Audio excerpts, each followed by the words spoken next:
welcome back class 12 in our online class. So I will be continuing from the chapter Legislature part 3. So today basically I will be discussing about Lok Sabha and its powers. So concepts in module, these are the things that I will be discussing in today's class and much more. So qualification of membership, tenure, session, quorum, presiding officer of Lok Sabha, salary pension of MPs and special privileges. So let's proceed. So qualification of membership of Lok Sabha. We are not discussing about Rajya Sabha, but we will be discussing about Lok Sabha. To be a member of Lok Sabha, a person needs to be a citizen of India. That is well known to you. You should be less than 25 years of age, must not hold an office of profit under the government of India, must not be punished under any law, must be of sound mind, and should possess qualification as specified by Parliament from time to time. So this 1 2 3 4 5 6 points, it's a mandatory points and you need to write it all down, but the 7th point is just for your understanding. The members of Lok Sabha are directly elected by the people of India through adult franchise. Is that the people above 18 years and age can cast their vote on an electronic voting machine, UAF, Universal Adult Franchise. So these are the qualifications that is required to be the member of a Lok Sabha. Further, the tenure of Lok Sabha. Okay, the term of a member of Parliament of Lok Sabha is 5 years from the date of appointment for his first meeting. Okay, 5 years. During the state of emergency, now we are talking about the different narratives, that is the state of emergency. At the time of emergency, the term however can be extended by the Parliament. It can be extended by the Parliament of India by a law for a period not exceeding 1 year at a time. Okay, after the state of emergency ends, the extension cannot exceed beyond the period of 6 months. So the tenure is 5 years exactly. And after that, after the state of emergency, it cannot exceed beyond a period of 6 months. Now, session. Lok Sabha session will be meeting twice a year. The president can call session of a parliament at any time, but the gap between the two meetings of parliament cannot be more than 6 months.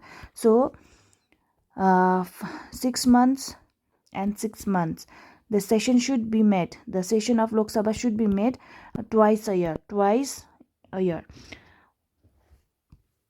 1 year minimum of 2 meetings of Lok Sabha are essential. In a year, like 2 meetings of Lok Sabha are essential. President has a power to summon dissolve the Lok Sabha. So session twice a year, and there should not be a gap more than 6 months. Quorum. Now, the presence of at least 10% of total strength of House, or about 55 member, constitutes the quorum in the Lok Sabha. So in order to have a mandate, the membership should be 1/10, that is 55 percentage of members should be there in Lok Sabha. So current presiding officer of Lok Sabha, the speaker and deputy speaker. So the current speaker is Om Birla.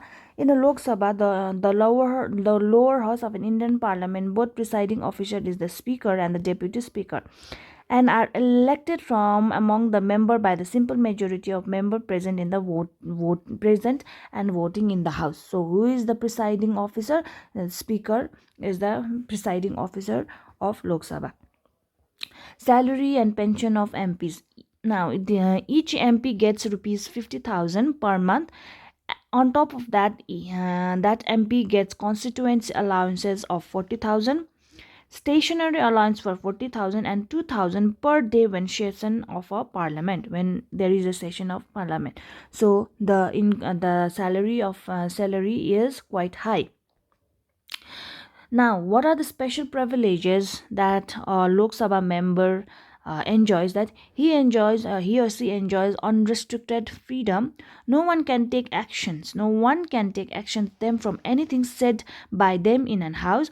They cannot be detained for any civil offense during and 40 days before and after of the session. So these are the special privileges that they enjoys as being a member of parliament. So now we will discuss about Lok Sabha's powers. Okay, now Lok Sabha has legislative power, control over the executive, financial power, electorate power, judicial power, power of amendment in the constitution. So let's understand one by one. Now, legislative power. The primary function of parliament is a lawmaking. So Lok Sabha plays an important part here. It can pass bill concerning the union and concurrent list. No bill can be made into law unless it has been passed by Lok Sabha. So Lok Sabha has a lawmaking power. So a bill can be law when it is passed by the Lok Sabha. So lawmaking function is an important part of Lok Sabha. Now, I don't want to discuss about how a bill becomes an act. So this is just a representation. So a bill can be introduced in either Lok Sabha and Rajya Sabha. There will be discussion and there will be voting, and there will be certain they have to vote about the what kind of bill that needs to become an act. Now this is just a brief idea, and when you turn your book also, there are a detailed account. You can write it by from there also. So moving forward, let's talk about the executive power. The executive power are needed in the process of implementing acts and policies in parliament. So executive power totally deals with the executing, implementing acts and policies in the parliament. The parliament can remove the cabinet out of power also. The parliament appoints a committee on a ministerial assurance who checks the promises made by the ministers to the parliament are fulfilled or not. So Article 75(3) of the Constitution declares that the Council of Ministers shall be collectively responsible to the House of the People. So which article declares that Council of Ministers shall be responsible to the House of the People? It is Article 75, subsection 3. The minister remains in office so long as they enjoy the confidence in the majority in the Lok Sabha. So if the member are very confident in Lok Sabha, the minister enjoys the power and position. And the PM, the Prime Minister, mostly belongs to the Lok Sabha. The Lok Sabha can remove his minister from office by passing a vote of no confidence motion against them. And life and death of a cabinet is also decided by a Lok Sabha, because Lok Sabha is comprised by the people who are elected by the people in election majority party. It can be called as majority party also. So now let's talk about financial power. Money bill can be introduced in Lok Sabha. A money bill passed by Lok Sabha can be delayed by Rajya Sabha for maximum period of 14 days. If the Rajya Sabha fails to pass a money bill in 14 days lapse from the date of submission of that money bill to the Rajya Sabha, it is deemed to have been passed by both the houses of parliament and sent to the head of the state for his or her signature. So this is very simple. I don't need to explain you. These are just the keywords and you need to write it exactly. The head of the state out here is not prime minister. Head of the state is president.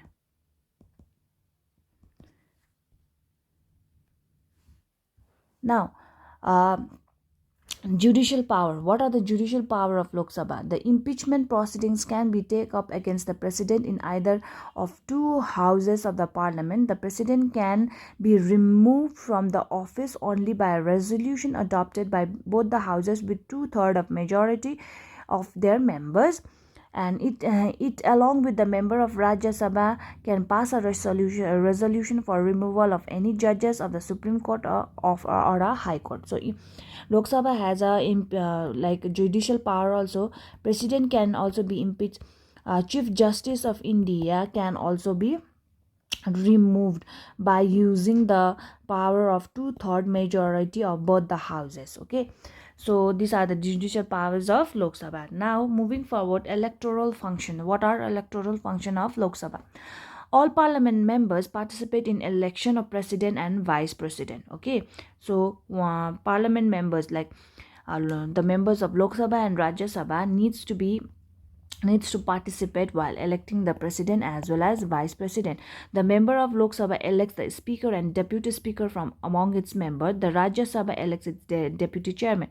So the member of Lok Sabha also elects speaker as well as deputy speaker, and the member of Rajya Sabha elects deputy chairman.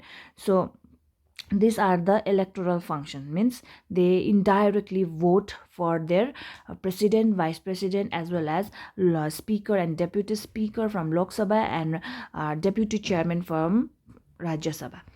So the amendment power. What are the amendment power of Lok Sabha? Let's understand.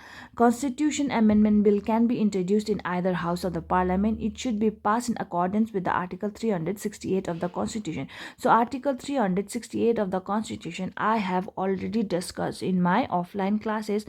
Please turn back to your notes and you can find what is Article 368 of the Constitution. Now, the other powers of Lok Sabha is that it is in the state of emergency, like to impose emergency, create or abolish state legislature. The Lok Sabha in case of emergency can abolish state legislature also, and impose emergency over the state also. So this is the end of your topic. So in next video I will like discuss about Rajya Sabha and its functions. Till then, stay safe and take care.